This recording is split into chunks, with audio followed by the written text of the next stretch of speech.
I like totals. Wait a minute. This is our set. Where are we is right? Are we outside? It sounds like we're outside. There's wind blowing. This is crazy.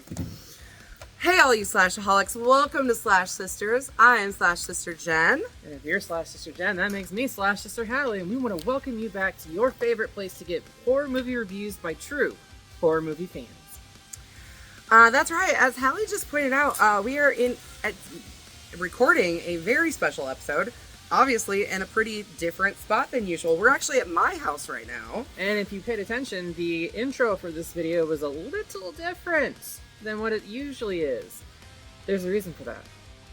Well, that's because it's our 100th movie review. Woo!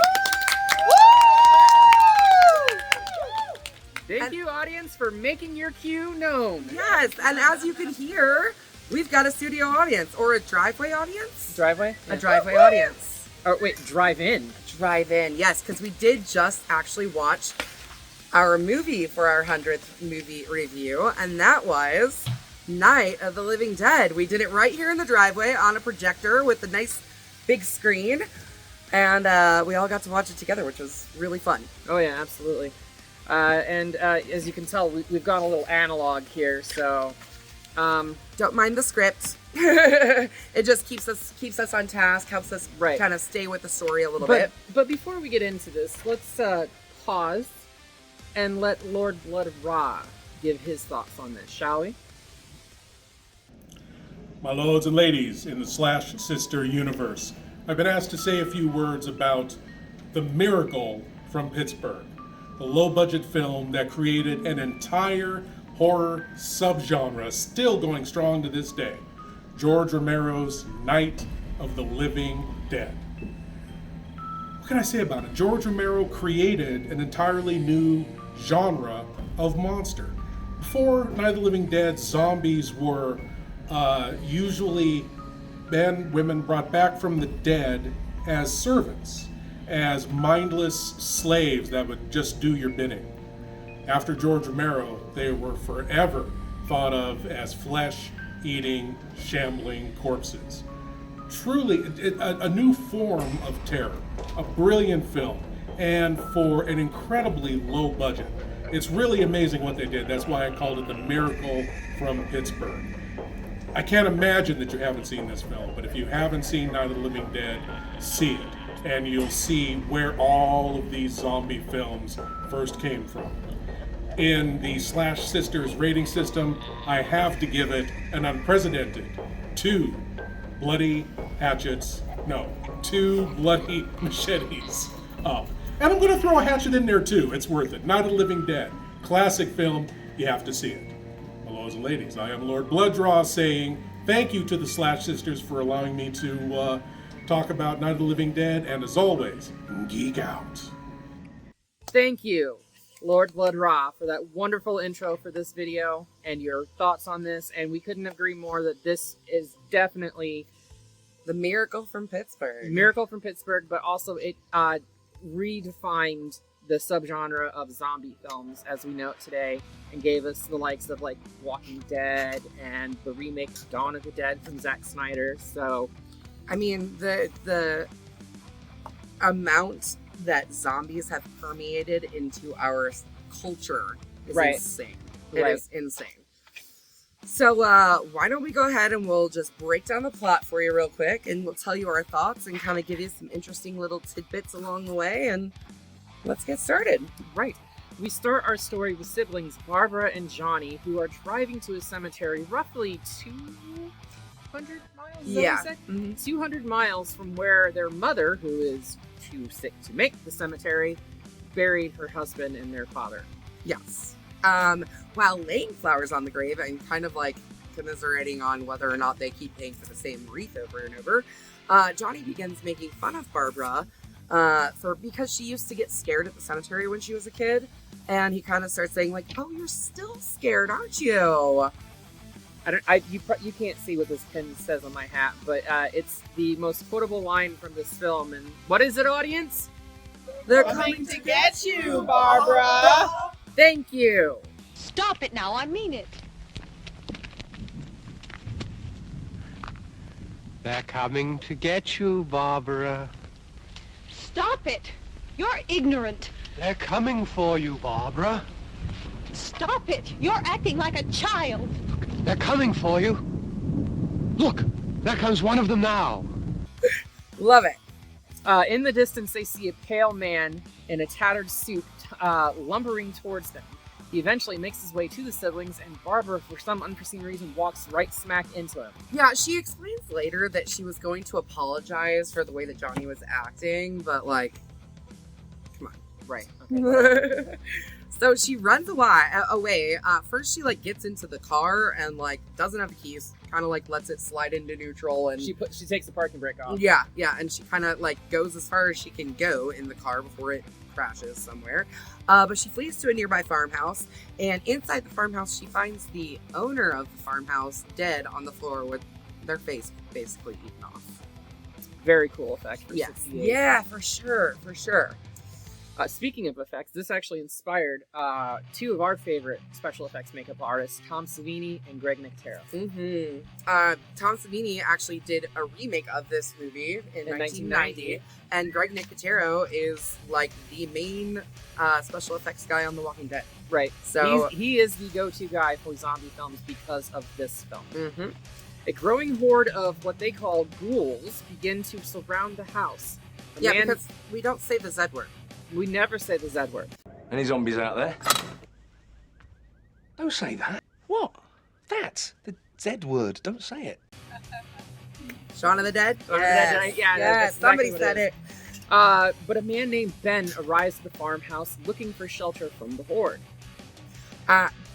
Ben initially believes Barbara to be the owner of the house, and starts asking her for supplies, but Barbara is basically, I don't want to say she's catatonic. She's just completely in shock, like absolute shock. And there are points where she is rather catatonic.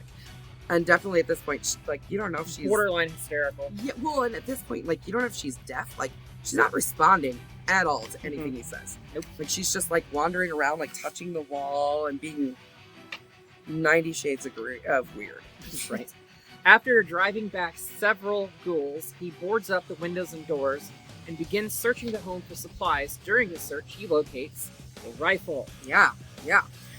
Barbara, who, like we said, is not speaking and is definitely in shock, finds that there are people hiding in the cellar. You know, now that we've boarded up all the windows and everything, and Right, the house is nice and safe. We've already spent, like, what, 20 minutes? Easily, with which Barbara was probably and like Ben. hours in real time in the movie. Right, right. But they swear up and down, oh, we didn't know if it was the ghouls outside or what was going on. Yeah. That's the cellar. It's the safest place. You mean you didn't hear the racket we were making up here? How were we supposed to know what was going on? Could have been those things for all we knew. Harry, his wife Helen, and their young daughter Karen fled there after a group of some of the monsters basically overturned their car on the highway. Karen is now unconscious in the basement with her parents. Yeah. After she got bitten by one of the ghouls. But we don't know that yet. Yeah. Right, at this point, well, I guess they do. No, we don't know that yet. Nope. Also in the basement is a couple, Tom and Judy, who took shelter after hearing an emergency broadcast about a series of brutal killings.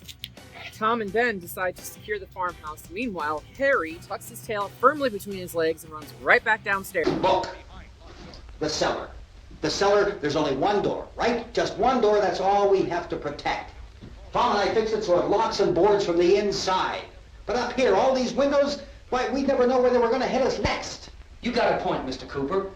But down in the cellar, there's no place to run to. I mean, if they did get in, there'd be no back exit. We'd be done for. They come in, we have nowhere to go. But Harry's, stuck in his ways, and he's stubborn, and he's probably, I would say he's probably abusive to his wife. But I also think he suffers from Napoleon complex, but that's just me. Basically just being a complete and utter asshole to anyone, and telling them that they are all dumb for not coming into the cellar with him, because they said that the cellar was the safest place. Yeah, because there's no windows and stuff, but it's also a fucking truck. Right. There's one way in, one way out. If anything right. gets in, you're screwed. Yep. Their survivors listen to a radio and both radio and television broadcasts, although there's no video or anything. It's just sound from the television. But they report. Video. Is there video? Yeah. Oh yeah. Because they show the. They show the NASA guys. Yeah. Yep, you're right. They start listening to reports of cannibalism and corpses reanimating in mass murder across the East Coast and other parts of the United States. Mm-hmm. Don't mind us flipping papers. Like Usually I said, we have a computer in front of us that we can just scroll. Analog. Yep. This is what happens when you do a live on location. Well, not live, but live recording. Yeah, for sure. There's also reports of armed men patrolling the countryside to exterminate the army of the living dead. Mm-hmm. Reports confirm that the ghouls can die by heavy blows to the head, a bullet to the head, and they also can die by fire. Which makes you wonder exactly how Johnny was able to walk his happy ass to that farmhouse, because he crushed his head on the headstone. Yeah, for sure. It must not have been a hard enough blow. I guess not, because I've always wondered that about I know, that I wondered scene that too.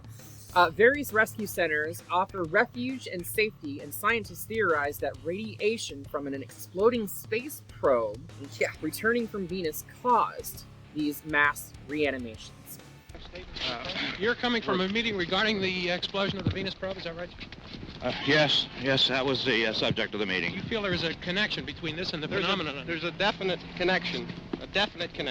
In other words, you feel that the radiation on the Venus probe is enough to cause these mutations? There was a very high degree of radiation. Well, just a minute.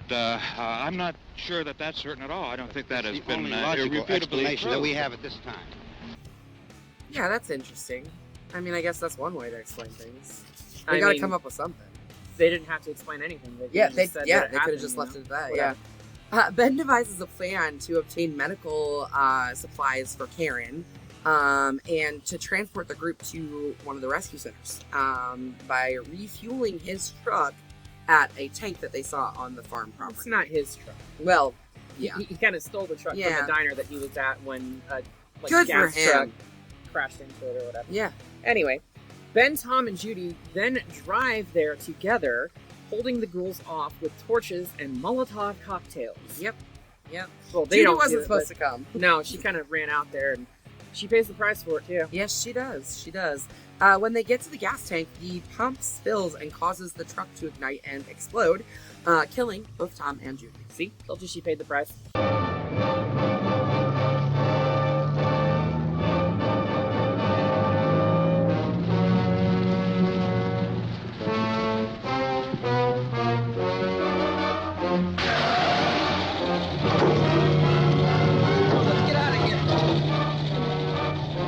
Come on.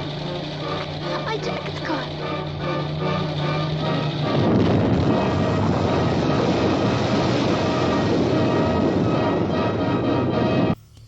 Ben returns and has to break down the door because Harry's dumb fucking ass has boarded it back up again and won't let him in. Yeah, because Harry, not only did he, flee to the basement, but then as soon as they were gone, he was like, nah, it is actually safer up here, so I'm going to come back up here and board this shit closed. Y'all are screwed. Bye. Yeah, basically. What an asshole. The remaining survivors attempt to figure a way out, but they pause their discussion to watch the TV at 3 a.m. For a news update until the power goes out. Ooh. Okay.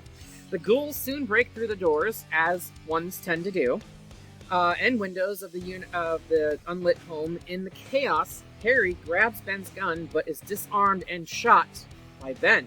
Yep. Harry staggers Fucker. down to the cellar and dies next to his daughter. Yeah. Then she eats his ass. She sure does. Karen dies from her injuries and comes back to life as a ghoul and has a nice little munch down on her daddy. Still trying to Good figure for out her. this next scene, where Helen goes down to find her husband dead, her daughter eating said husband, and then her daughter proceeds to grab a trowel, and stab her mother to death with it, but doesn't eat her.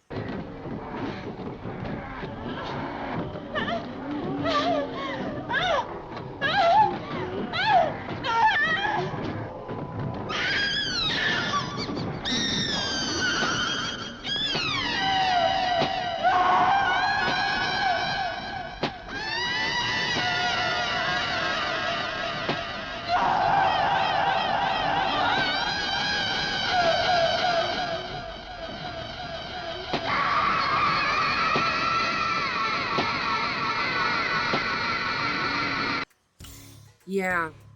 Maybe she eats her later. Nah. Well, she comes upstairs and attacks Ben, and Ben pushes her down. So I wouldn't say that. Maybe she was gonna come back. She's like, I'll save that for a snack for later. I got full on daddy. That's a possibility. I mean, as the horde breaks in.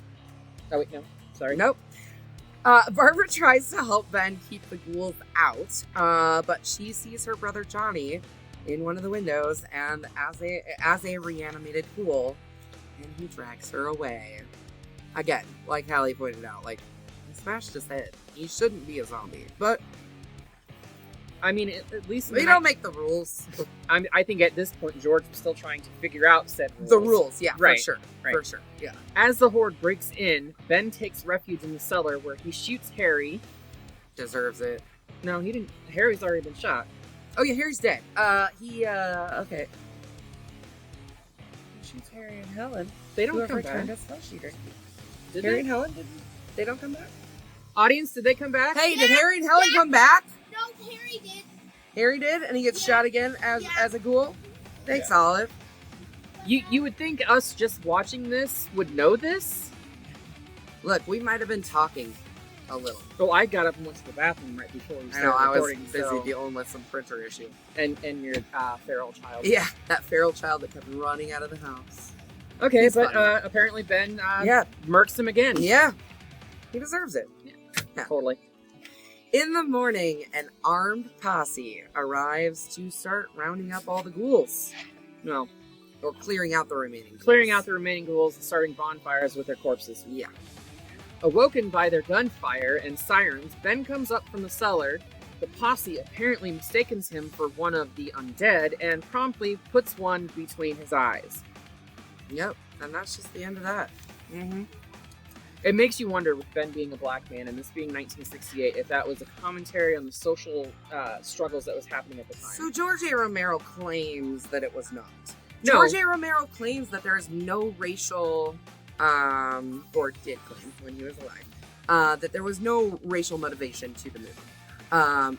When the actor that plays Ben came and tried out for his role, he basically changed the role to suit this actor. Well, I mean, George changed the role around to George make the said actor. in interviews too that he was cast because he was the best actor he was awesome. for Yeah. the role. Yeah, not just because he was black or anything like that. He had wasn't nothing trying to do with his skin color at all. No, he wasn't trying to make a commentary on race or anything like that. But it did. No, it totally did. I mean, you gotta really look at this. Came out in 1968, which is they've said in the past that there's decades where it feels like it lasts forever, and then there's weeks that feel like decades. And 1968 is one of those years that felt like decades. Obviously, we weren't alive then, but we've read the history. We know what happened during those times, and even if he wasn't trying to make a comment on the racial inequality and the way that black people are treated, he definitely did. And bravo for him, you know. Good shot. Okay, he's dead. Let's go get him. That's another one for the fire. Right. Unfortunately, Ben is shot and killed, and his body is thrown onto the funeral pyre for the ghouls, and that basically is the end of our story of Night of the Living Dead. That's it.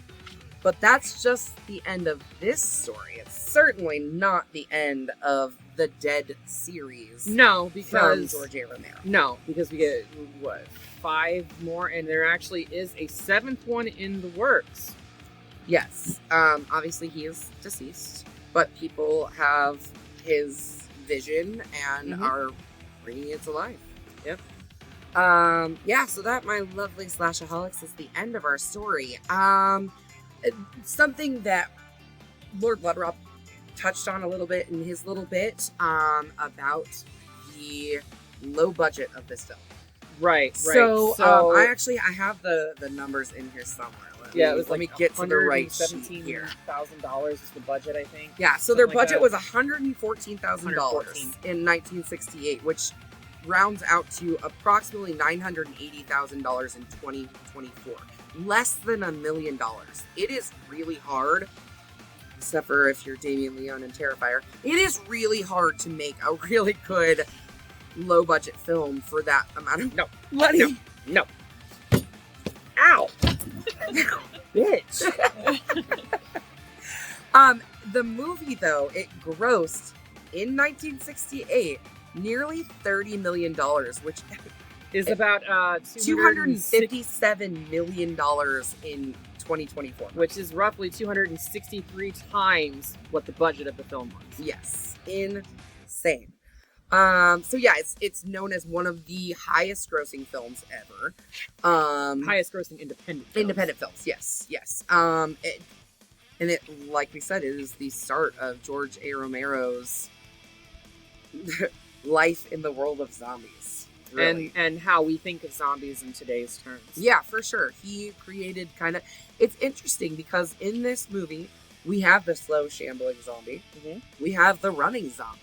We have a little bit of everything. Like Hallie had mentioned earlier, George was testing the waters and trying to figure out what the rules really were. And, I think it clearly gets established better, especially the headshots and things like that. Like, those are definitely established better in later in the series. But yeah, this is just the start of many more zombie films to come. Yes, and a wonderful piece of work from George A. Romero. Absolutely. That being said, I think we are both in agreement. 2 Bloody Machete straight to the fucking sky. Yep. For George A. Romero's introductory of the zombie film. Well, Hallie, at the end of our videos, we usually like to tell everybody what our next video is going to be. Do you know what our next video is going to be? Because we're filming this out of order in our videos. I do know what the next video is going to be, but because this is a special video, we guys are just going to have to find out. Now, I do believe we have a couple of our audience members that want to come up and give some of their thoughts as well. You want to go first? Get on up here. I would like to introduce you all to my daughter, Olive, who I think she's the only person out of the whole group here that has not watched it. That had not seen it and just saw it for the first time tonight. What are your thoughts, Olive? You gotta talk louder so the camera can hear you. I like it. So, does that mean you give it a Bloody Machete up? What did you like about it? Did you have a favorite part? No? The whole movie? Okay. Okay. Do you have a favorite character? No. You don't want to root for Ben? Ben's like the best character in the whole movie. Alright, cool. Bloody Machete up. Thank you, Olive. Anybody else? Anybody? I can't see past the lights. We're kind of blinded. I'm completely blind. I can see Amy. That's it. We give it 3 Bloody Machetes up. Woo! 1 Bloody Machete up. Way up. The Living Dead was great. We give it 2 machetes up. We would definitely give it 2 machetes 2 bloody up. machetes. 2 ultra bloody machetes. It's a classic. It's the greatest zombie movie ever made, in my opinion, and really the first zombie movie that was ever with anything. So yeah, definitely. Thank 2 you, bloody Jenny. machetes. Thank you, Slash Sisters. Slash We love Sisters you. forever. Central Illinois Horror Society forever.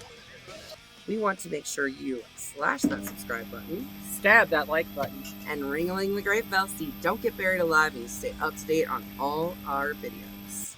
Until next time, Slashaholics, we will see you all in the afterlife. That's right.